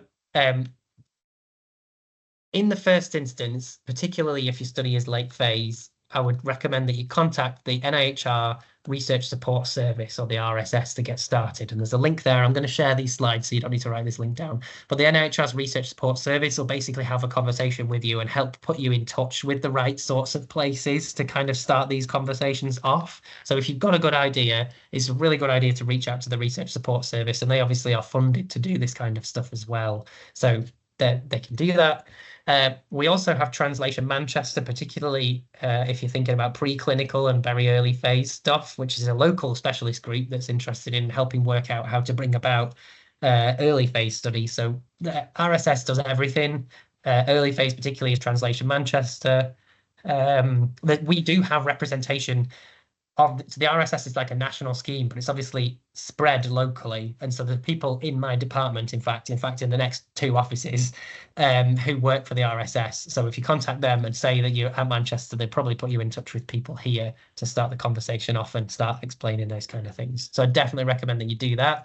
And if all else fails and you're really lost, you can always contact us directly, the Centre for Biostats. So I wanted to flag us because, well, it perhaps is no surprise that the majority of the directors of CTUs in the UK are statisticians by background. So the head of the CTUs tends to be a statistician, and that's because statisticians like me are really nerdy about clinical trial design and doing clinical trials and bringing them about. And so this is our kind of bread and butter. So if you are completely lost, you can always contact our Biostats group, and we will probably be able to point you in the right direction. Even if we can't solve it for you, we can at least push you in the right direction to someone that might be able to help you better than us. So those are your 3 kind of contact points that I would strongly suggest you think about if you're thinking of taking this to the next stage with your research idea. So I wanted to kind of finish off with a few bits about rounding off and kind of setting the groundwork for the next stage. But hopefully that slide tells you where to get going, and then we'll start kind of laying the groundwork for where it's going to go to get your trial funded and approved.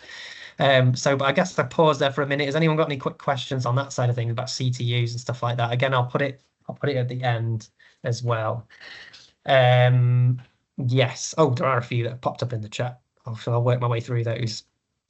So I'll just do a couple in the interest of time, and the rest of them I'll pick up in the Q&A bit later. Right. So where would a PI? So a PI is chief investigator is the head of all of the study. If it's a single center study, there's only that. If it's a multi-center study, you usually have a person who's responsible overall at each individual site. So that's what a PI is, a principal investigator. So a chief investigator is the head of the entire trial. A PI, so I guess a PI and a CI can be the same person if it's a single center study. A PI is for a single site, but they are overseen and ultimately under the jurisdiction of the chief investigator, the PI. So that's to answer that question. Is there a reason? Well, that's probably a bit out of scope, all of this stuff. Yeah, about and some observations about Manchester and its CTU specifically. That's kind of off topic, I guess. How do we know what specific expertise each CTU possesses? Yeah, it is difficult to determine. That's a very good point. And their websites give some information, but because each individual website is designed by each CTU separately, it can be different. I'd talk to statisticians, basically, would be my advice. So I've got a general working knowledge of a fair amount of CTUs. I've worked in the Manchester CTU when we had one. I've worked at a different CTU as well. And you kind of, by working in clinical trials for a long amount of time, you start to get a feel for these CTUs and what they do, and you interact with them and work with them. So you could ask them directly, or you could just ask someone locally that has an idea. So again, that's what the RSS knows as well. So they will have a good working knowledge of CTUs and push you in the right direction as well. So that's not really on you for that to don't feel that you need to work that out. It's basically just speak to people and see. So yes. Where does trial adoption fit in? So NIHR trial adoption, I don't know an awful lot about that. I think I would have to look that up about where trial adoption fits in. So putting it on their portfolio, you mean? Yes, I don't think I can answer that question because I don't think I have enough expertise to answer that, unfortunately, Andrew. Sorry. Maybe I'll look that up and answer in an email later. Okay. Or just a quick one, not sure if anyone else on the call can help with that as well. Yeah, sure, absolutely. If anyone else can chip in, please put it in the chat. That would be really helpful. Thank you. Good idea. Okay, key considerations. So if you feel ready to start doing a clinical trial, let's go over them. So let's just remind you, this is the process that we go. So we've spent some time today going over the resources. That's what we've kind of covered, isn't it? The things that you're going to need to undertake a clinical trial. And so hopefully that means that you're better armed to kind of write your research plan, because you've got an idea of the scale of what you're going to have to undertake to be able to pull one of these off, right? It's not just going to be you and a postdoc research assistant for a year's worth of funding to do a clinical trial, especially if it's a CTIM. You're going to need a lot more help than that. So hopefully I've made that apparent and not scared you off, hopefully, as well, because it's definitely worth doing it. I love doing clinical trials and it's my kind of super interest area. So I think it's definitely worth doing, and it's very satisfying when one of these either you land a grant application or you finish the study. So hopefully I've not put you off, but I'm going to start working through some other bits and also laying the groundwork for session 2 as well, where we start talking specifically about getting grant applications and doing the research plan. So what kind of stuff do you need to get started? Well, we talked about the resources that you need. So hopefully now we've given you a rough idea of the kind of stuff that you need to have. So before contacting one of these services, either the RSS or me, basically, you do need a rough idea of what you want to do. So that is why I've done what we did today, where we've worked kind of back to front. I wanted to show you what a trial looks like, who we need to do a clinical trial, and the systems as well, and where we can go to set one up. So you can do it yourself, or you can do it through these other routes that we've mentioned. So it sounds like we're kind of almost ready to go, but we've kind of skipped the important bit where the science is and the plan, right?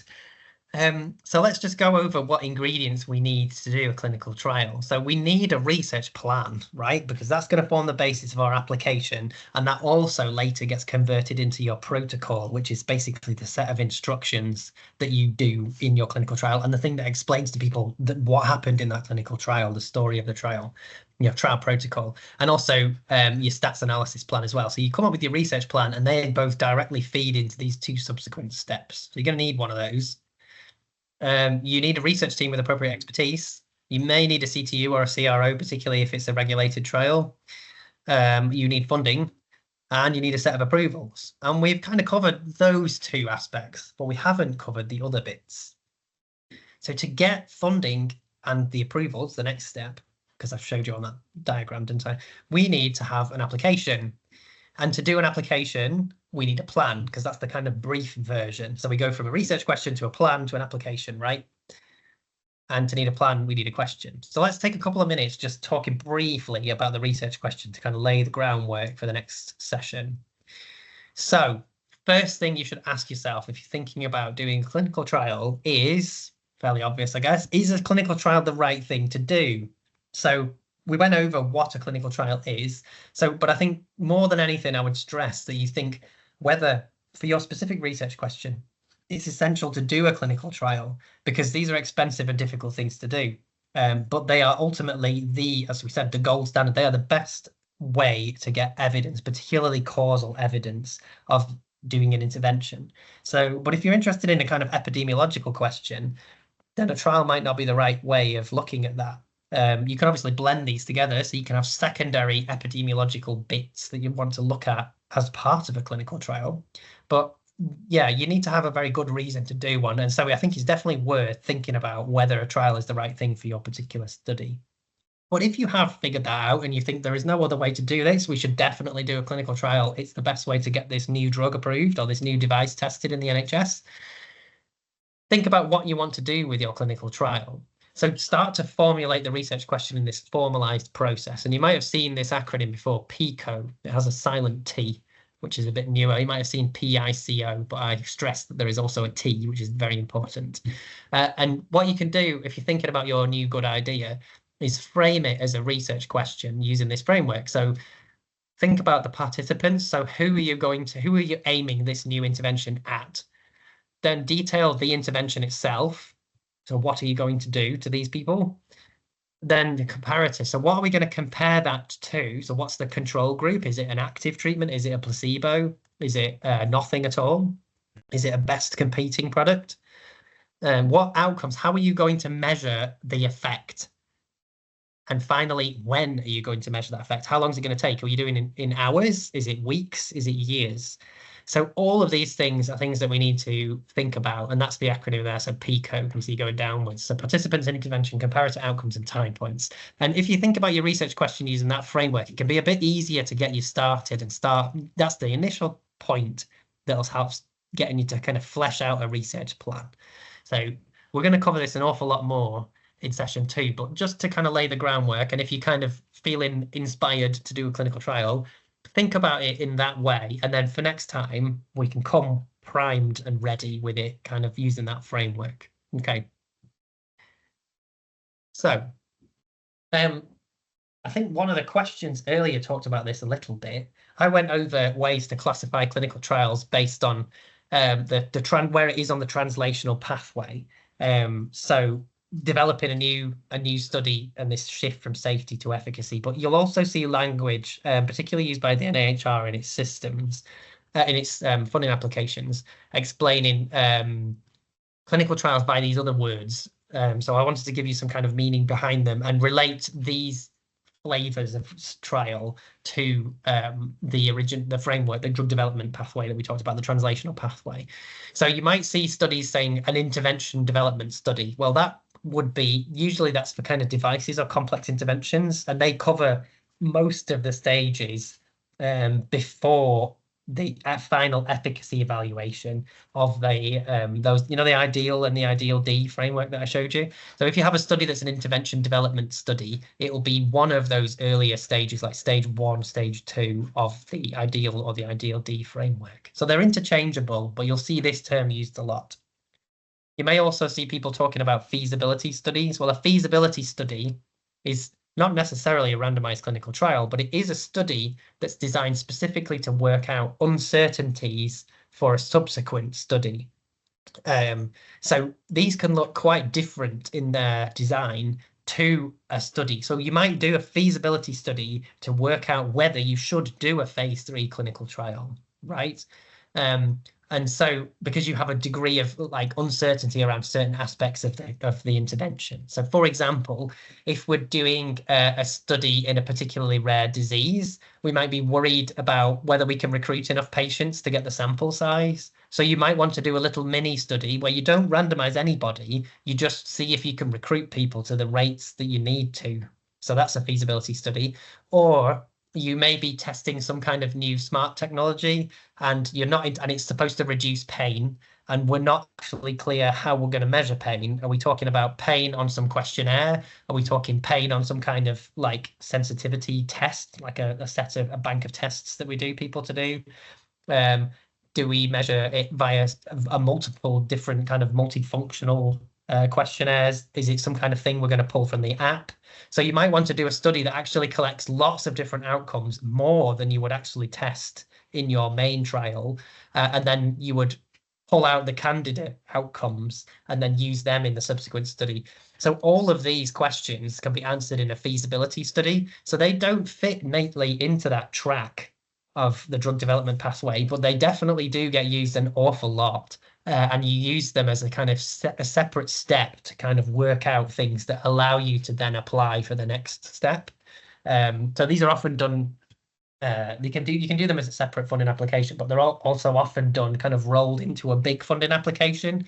So for example, you might want to do a big NIHR program grant where you apply for several million pounds, like £3 to £5 million, to do a feasibility study and a phase 3 randomized double-blind clinical trial. But the big trial is only triggered and only takes place if the feasibility objectives are met. So you're actually applying to do 2 studies there, but the second big study is contingent on the first one. You might also want to do a pilot study. So I want to differentiate between a feasibility study and a pilot study, because people often use these terms interchangeably and they are different things. So a pilot study is supposed to look a lot like the next step. A feasibility study can look very different to the subsequent study, and can be like not randomized, answering different outcomes. The primary outcome in a feasibility study might just be a recruitment rate. It's not looking at efficacy at all. Whereas a pilot study is supposed to be a miniature version of the definitive study. So much closer, much more similar to the main trial. So for example, you might be aiming to do a multi-center randomized control trial, but you do a pilot at one site to see if it works, and then you expand out and do the other studies afterwards. So that's a pilot. So can you see how a pilot's much more similar? It's basically a mini version of the big trial. A feasibility study could be looking at a whole different set of outcomes, which are related to, but not directly related to the main trial. It helps you. So this is looking at uncertainties. This really is just testing whether the big trial is going to work. We subdivide pilot study into internal and external. Internal pilots are where the data that you've got in your mini version is going to be part of the main trial, and external pilots are where you don't. It's separate, and you do the pilot and write it up, and then you do the main study separately. But they're basically doing the same thing. You're doing a mini version of a definitive trial. So an internal pilot would use the data from that one site in the big one, and an external would not discard that data, but it would write it up as a separate study and then do the multi-center study separately, right? Internal, external pilots and feasibility studies. And then generally speaking, you will hear the term definitive study being used to answer a question of efficacy or effectiveness. Again, it's blurry, but people use the term definitive study to mean big, high quality, basically phase 3 is what they're kind of used interchangeably with. It means the big expensive one that's going to answer the question properly, and usually again has approval or some kind of decision making about change in practice on the back of this, whereas these don't. These have the decision making relating to these is just about getting to the next step. This is about some kind of change in practice when you get to a definitive study. So you can see how they sort of overlay with the pathway that we've gone over, but they're not quite the same, and they are used for different types of studies as well. So I just wanted to clarify those terms because there's a lot of that out there as well. Okay. So, and then just the last couple of sections, I wanted to go over regulation of clinical trials. Has anyone got any questions on kind of pilot feasibility studies and things like that as well? Just before I move on to that.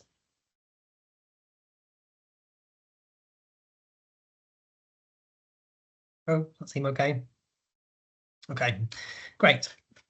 So let's just click back onto there. Great. Right, let's talk about regulation. So this slide, you've seen this slide a few times now, just to go over it again.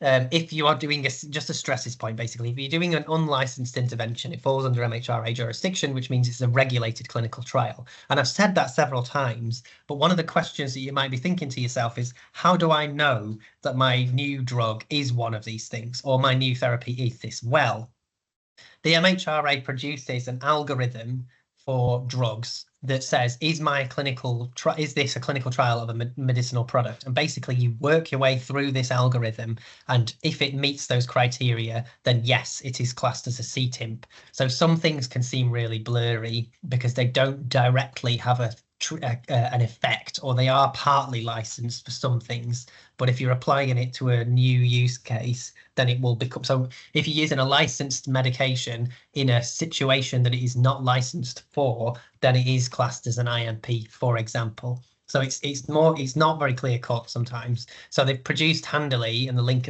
is at the bottom there to show you that, a way of working your way through to figure out whether this thing is under the MHRA's jurisdiction, and therefore you need to do a CTIMP application. So there's that. That's just drugs. But devices, this is really complicated and messy, and the landscape on this has changed quite a lot over the last few years, but I wanted to explain a bit of it to the best of my knowledge to you guys.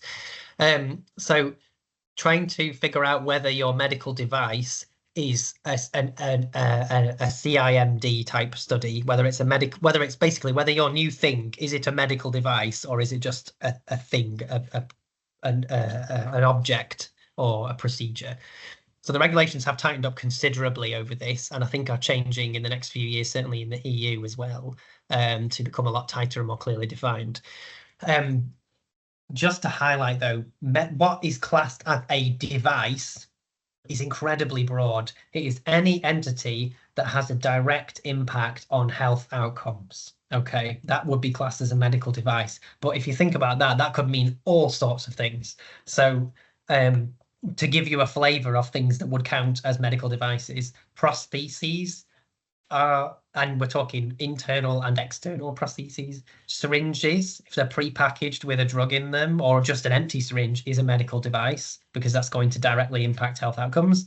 A joint replacement, but then also smartphone applications or smartwatches or bits of diagnostic equipment or heart monitors, all of those are potentially medical devices depending on the study and what you want to do with them. So the specific use case can also alter whether it's classed as a CIMD. So for example, if you are doing if you have a new app which is doing AI guided fracture detection in A&E, for example, if that device is already approved, then it's fine.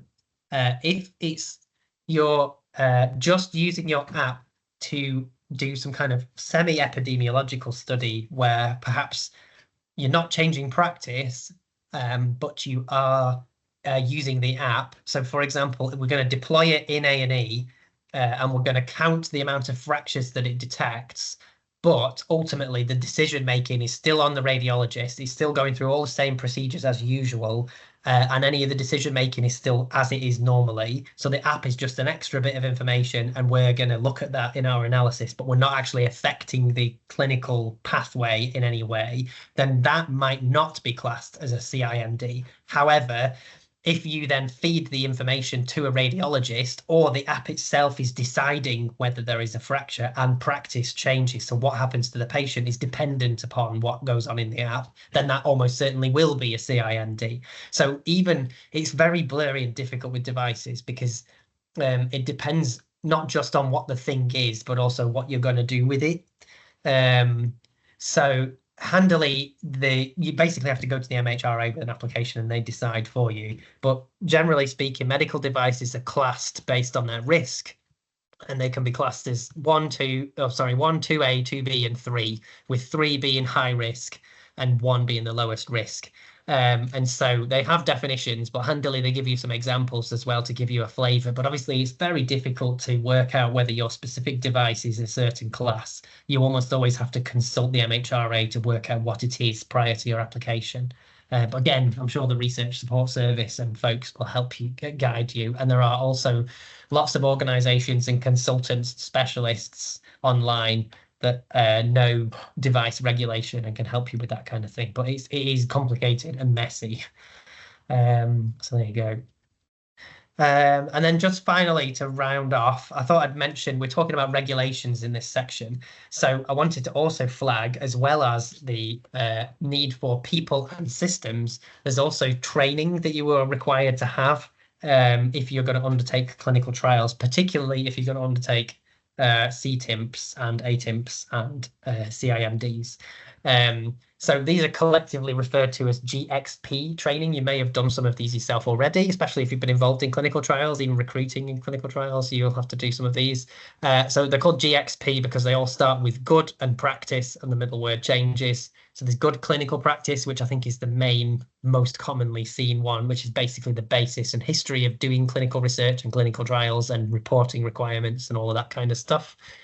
There's good laboratory practice, which is for people working specifically in probably towards the early phase end of things, where they're producing, monitoring, using laboratory equipment as part of a clinical trial. There's good documentation practice. And then there's also 2 more, good manufacturing and good distribution practice, which industry have to do when they're producing and distributing drugs. They're less relevant to doing clinical trials, particularly in academia, but I thought I'd highlight them because they are part of the suite of GXP training. But generally speaking, if you're involved in clinical trials, you'll almost certainly have to do GCP. You may have to do one of the other two ones, this one less so, I imagine. Also, you'll have to adhere to other bits of regulation. The most obvious and definite one, I think, would be the GDPR regulations about data protection and security. There's a whole bunch of other mandatory training things as well that you'll need to do. But again, CTUs and RSS and all the rest of it can help advise you on those types of things. But all clinical trial staff are mandated to undergo this relevant training, and they have to refresh it regularly. So when I was part of a CTU, I had to do GCP and then I had to refresh it every 2 years. And provide evidence that I'd done a refresher course every 2 years. And you have to do your GDPR on a similar timeline as well to show that you're completely up to date and in compliance with all of this kind of stuff as well. So I thought I'd just mention that while we're talking about requirements and funding and regulation and things like that. But basically, that brings us to the end. So I thought I'd recap with a couple of slides just to kind of draw everything to a close. So hopefully I haven't convinced you that it's too hard to do a clinical trial, but hopefully this has given you some perspective about why clinical trials are expensive and difficult to do. And when lots of people kind of roll their eyes and say, oh, it's dead expensive to do a clinical trial, hopefully I've given you some justification as to why it is. It's not just that clinical trials units like making a lot of money and paying very high salaries. It's because this stuff's really hard and difficult and needs a lot of specialist knowledge and a lot of people. So I've gone over regulated trials generally, but specifically how you might go about it in Manchester. I've given you an outline of what clinical trials look like and what you might need to do to be able to take to do one. And I've outlined the process. So the need to get funding, which you do via an application, which you need a research plan for, which you develop initially from a research question. So we've done this kind of back to front thing. I would take this opportunity to make it my strong advice to speak to methodologists and statisticians as early as you humanly can with your research question. The earlier, the better. Because if you get us in at the late stages when you've already outlined your research plan and you're basically saying, can you just do a sample size calculation for me? That is the amount of help that we can give is limited. And yeah, the amount of benefit that you will get is just as limited as well. So I thought I would highlight that. So speak to people, speak to the RSS and statisticians and all the rest of it, methodologists, as early as you possibly can, and be collaborative and team thinking as early as you can, because you get the most benefit out of it. And it also means that there's less work on you as well, isn't it, if everyone's working as a team. So I'll round off with a rhetorical question. Are you still keen to do clinical trials now? And I guess we can pick that up in the discussion. So that's the summary of today. I thought I would also highlight future sessions. So we've covered a clinical trials overview. That's session 1 that we've done here. Session 2, the titles are subject to change, but this is roughly what we're going to cover. The idea of going from our research question to a plan to an application. And we're going to talk about data consideration, potentially specific trial designs, and a bit about sample size calculations, because all of that is relevant to your application. And then finally, in session 3, we talk about applications specifically and regulations. So we get into the kind of more administrative side of things, so regulation of trials, sponsorship, approvals, and costings, and that kind of side of things. So between the 3 of those, you should have a fully set background of doing clinical funding applications to do clinical trials. So hopefully that's useful.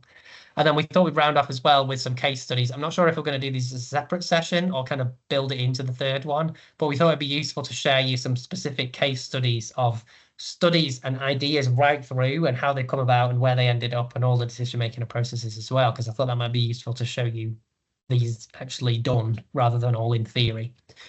And then just to finish, here is a link to a bunch of additional materials that teach you a bit about good clinical practice and clinical trials guides from NIHR, and the clinical trials toolkit I'd particularly point you towards, because that's a really good route map on how to do this for yourself. So they're really, really useful resources.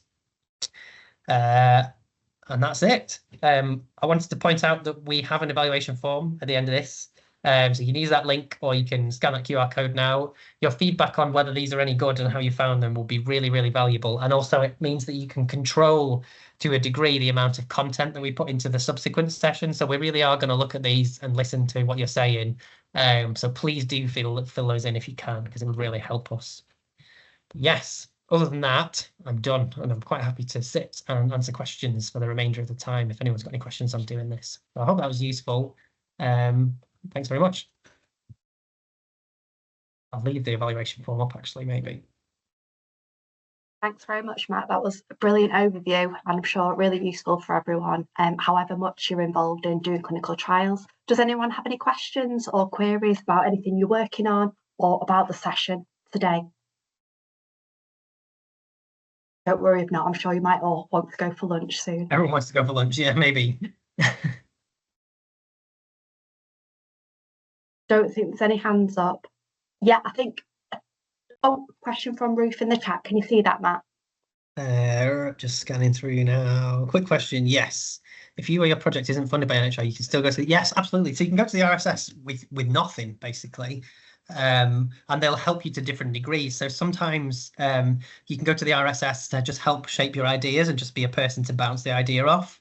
You can also go to the RSS if you've already got an application, whether it's been submitted or whether if it's been. I know also people who've been rejected and then taken the feedback and the application to the RSS and said, can you help me work out what the funders want or what the funders want and how I can respond best to their queries? Because that can sometimes be really difficult, because you think that particularly if it's your first couple of times of doing this, you can think that you've done a really good application, it's got rejected, and then you're like, why is that? What do I need to do to be able to satisfy these people? So again, the RSS can help at that stage really late on as well. So yeah, no, I would reach out to them for any and all reasons, basically, if you just need help.